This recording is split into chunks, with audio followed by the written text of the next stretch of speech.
Beyond at Home for this week. Whether you're tuning in from Facebook or YouTube, we're so glad you're here with us. On tonight's episode of Beyond at Home, we're going to be talking about one simple thing you can do to make a big difference in your world. But first, before we get into that, we just want to welcome you to the online session. Whether you've never been to church before, you're really new to this whole Jesus thing, or you would never attend a physical church, we're really glad that you're here today, and we think that today's message will really help you. The best way to stay in contact with us, if you want to like or comment on any of our videos, and then you'll be kept in touch with us whenever we go live again. Make sure to subscribe so you get notified, and we'll see you in the comments section down below. Enjoy the message. Welcome to Beyond at Home. In this episode, we're going for a run, or more specifically, I'm going for a run. You can stay on your couch or on your bed. And while we're out on this run, I'm going to be looking at what's one simple thing you can do to make a difference in the world. So if you've ever wanted to make a difference, join me for this run, or just stay right on the couch where you are. But before we get out, here's what I want you to do. In the comments below, if you were the supreme ruler of the world for one day, what's one thing that you would change? Let us know. Let's go get warm. Now, if you wouldn't consider yourself a runner, or you don't know how someone else could be a runner, then that was me a few years ago until I started running. And something that I learned really quickly about running is that small things make a big difference, right? One of the first long runs that I ever went on, I didn't understand the power of toenails. Here's what I mean by that, is by the time I got to the end of this run that was far longer than any run I'd done in the past, my toes were bleeding. Why? Because my toenail over and over again had been making small bumps into my skin that over a long run had caused it to break the skin and start to bleed. Come to think of it, you're probably sitting there thinking like, Chris, why are you telling us about losing your toenails? Like, I'm never gonna wanna run. Well, here's why I tell you that. Because often in life, we overlook the small things that make a big difference. We wanna make this big difference in the world, but we overlook the tiny, tiny things that lead to that big difference. Let me explain. For example, if you tell a marathon runner that you want to run a marathon, their first piece of advice will be just run a kilometer. Or if you talk to someone who has a particular skill and you say, hey, I'm going to master this skill and become an expert, they're going to say, you should just master the basics first before you move on. See, there's this tendency with the inside of us, and there's this draw of making a big difference that making a small difference doesn't have. Yet for so many of us, it's the small things that lead to making a big difference. That's why things like how to become a millionaire overnight or how to get shredded in 6 weeks is going to sell and have more YouTube videos. Despite the advice of doctors being eat healthy and exercise regularly, or the advice of financial planners being to save money. Now here's where this intersects with your life and my life, is that all of us want to make a difference in the world. Maybe for you, you're a parent and you want to make a difference in the lives of your children. You want to give them the life that the childhood that you never had. Maybe for those of you, you want to make a different kind of difference. You want to end racism or hunger or abuse. There's this inbuilt desire within all of us to want to make a difference. And I just believe that that's the fingerprint of God in our lives. Now, you don't have to believe me on this, but I think you might want to lean in to what we've got to talk about today, because I think it's going to be helpful for you anyway. See, 2,000 years ago, there was a group of Jesus followers who wanted to make a big difference in the world. The problem is they were up against a big empire, the Roman Empire, who were ruthless and cunning. This is the empire that invented crucifixion. And it's into this part of history that I want to bring you, and I want to introduce you to two people who model for us the one simple thing that you and I can do, and it can change the world and the world of the people that we interact with.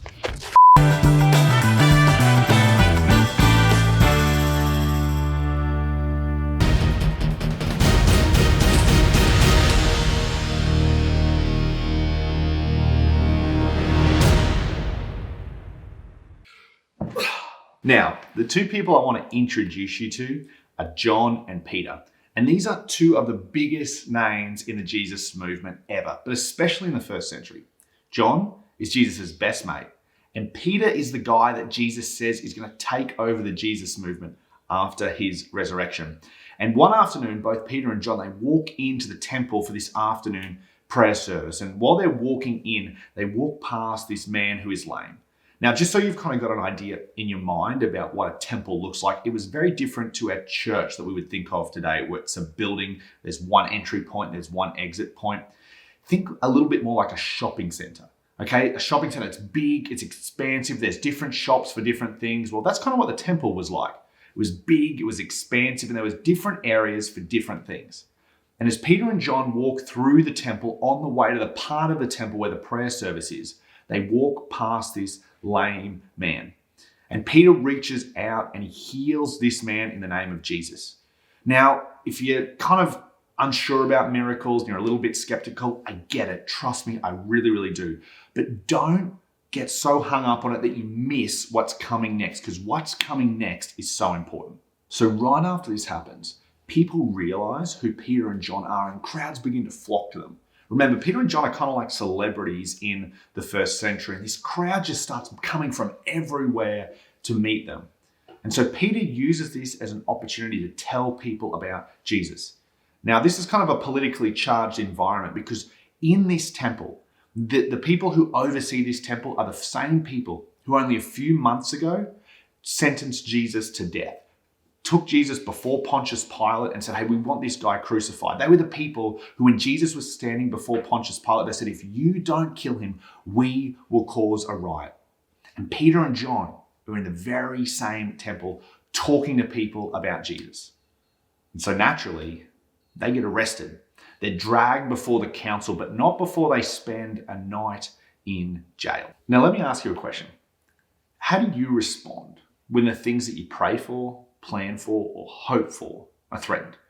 I'll let you know how I respond. I turn inwards. I get frustrated. I'm kind of wondering well, why should I miss out because of the decisions of one person? Why aren't my plans coming to fruition? God, do you not care enough to listen to my prayers?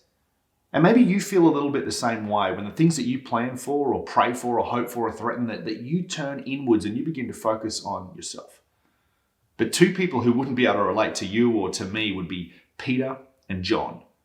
Because when they were dragged before the council, when they looked into the eyes of the people who gave the word to crucify Jesus, they didn't focus about themselves. Instead, they used it as an opportunity to tell these people about the good news of Jesus. And in fact, a historian called Luke recounts this event. And he says this, says the members of the council were amazed when they saw the boldness of Peter and John, for they could see that they were ordinary men with no special training in the scriptures. These were just two ordinary men, but they carried with them an extraordinary message. And maybe you've wondered, if you're a Jesus follower, you thought to yourself, well, I'm not anyone special. Who am I that people would listen to me or that my friends would respond if I had a conversation with them about Jesus? Well, I want you to know, if you've ever felt that way, you're in great company, because Peter and John would have felt the exact same way, because they were just ordinary men, but they carried with them an extraordinary message. And after this exchange takes place, the council make a ruling, and they say to Peter and John, hey, we're going to let you go on one condition, that you stop telling people about Jesus. And Peter and John said, well, that's not really an option for us. And they forced the hand of the council, because there was really nothing else they could do that wouldn't be seen as illegal in the eyes of the people. Remember, these were two of the biggest rock stars in Jerusalem, so they simply let them go. And so Peter and John immediately went back and they rejoined the community of Jesus followers. And one of the first things they do when they get back together is they begin to pray together. Now, let me ask you another question.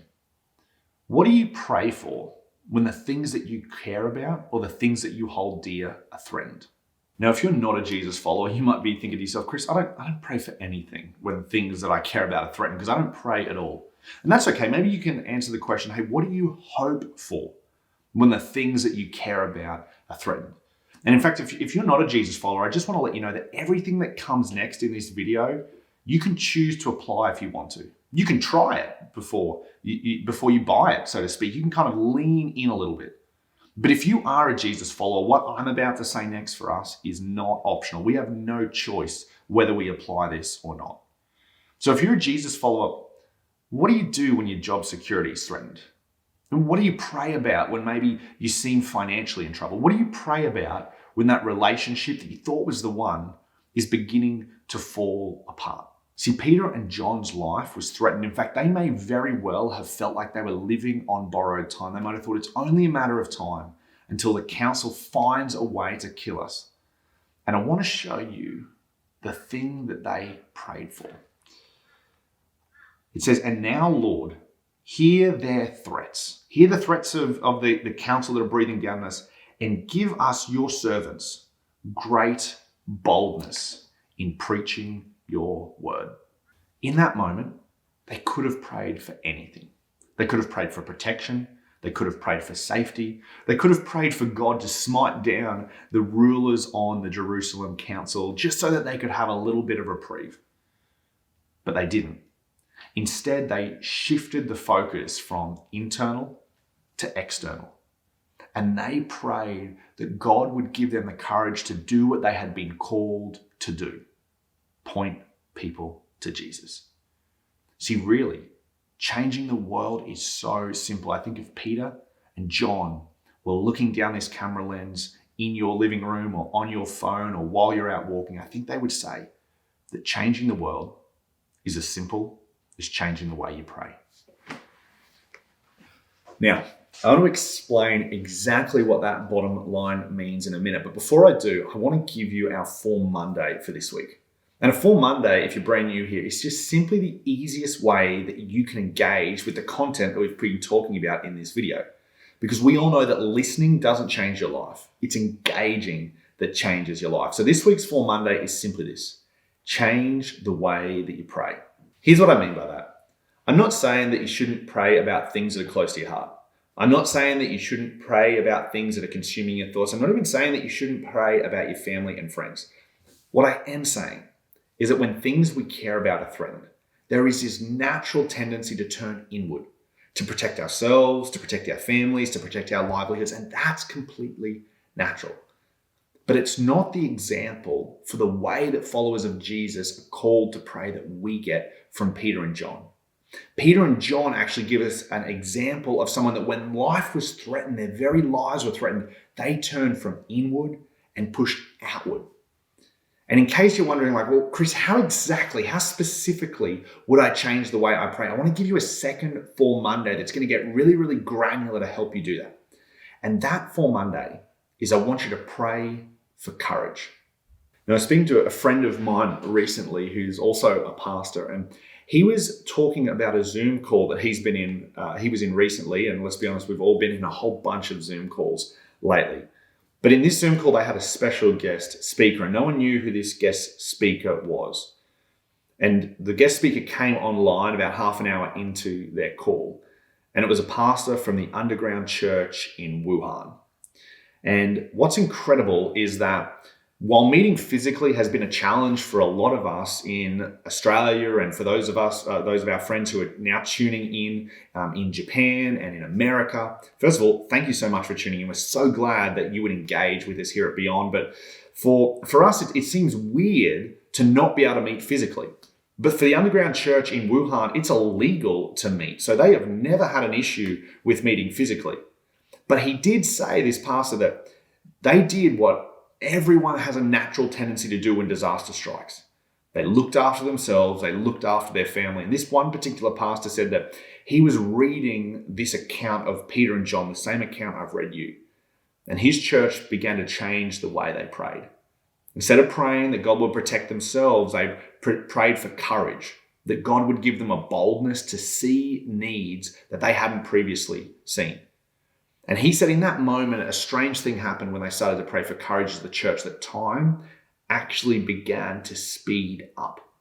That they began to see so many needs and so many opportunities that they couldn't keep up with the demand. And he said that through COVID, actually in the epicenter of where it all began, they've had a bigger opportunity than ever before to point people to Jesus. And I get, you might be thinking to yourself in this moment, Chris, is that it? Like just pray for courage. Like that's it. So that one simple shift, and that's going to suddenly change the world, is it? But remember, we were talking about at the beginning, it's the small differences that we make that have the biggest impact. It's the small things that we do repeatedly, day in, day out, over and over and over again, that make the biggest difference in the world. And if you're still there thinking to yourself like, yeah, Chris, but that's not the big impact I want to make. You don't understand the big difference that I want to make. And just praying for courage or shifting my focus, that just seems too small for me. Well, let me leave you with this challenge. That if your prayer life is all about you, if your prayer life is all about the things that you care about and all about your family and your friends and you're the center and you're the number one thing that's prayed about all the time, then don't be surprised when your prayers don't change the world. Don't be surprised when people aren't impacted by your prayers. Don't be surprised when no one in your life is pointed to Jesus because you're not praying for an opportunity to show them. And the reality is that Jesus prayed prayers that were outside of himself. In fact, the very, very night that before Jesus went to the cross to die for the world, he prayed a prayer to God. And he said, God, not my will, but your will. He could have prayed for anything in that moment, but he prayed for courage. And the very next day, he hung on a cross and he gave his life so that the world could have a relationship with God. And that prayer that Jesus prayed was such a small prayer, but it made an immeasurable difference in the world, and it probably made a difference if you're a follower of Jesus in your life in some way. So, if you want to change the world, follow the lead of Peter and John. Follow the lead of Jesus. Start small and pray for courage, because changing the world is as simple as changing the way you pray. We really hope that you enjoyed that message. If during the message someone's name came into your mind that you think this message would be helpful for, we'd really encourage you to send that to them. Yeah, thank you so much for joining us, whether you're streaming it live or watching later on demand. We're so thankful that you came and chose to connect with us. Something we are passionate about and we recognise at Beyond is that everyone's on a different journey in their faith story. So if something Chris said connected with you tonight, I'd love to encourage you to jump onto the Beyond the Message podcast, which comes out on whichever service you like to stream your podcast on every Wednesday, and yeah, it's a really good way to continue the conversation. We really hope that we see you next week with our next message.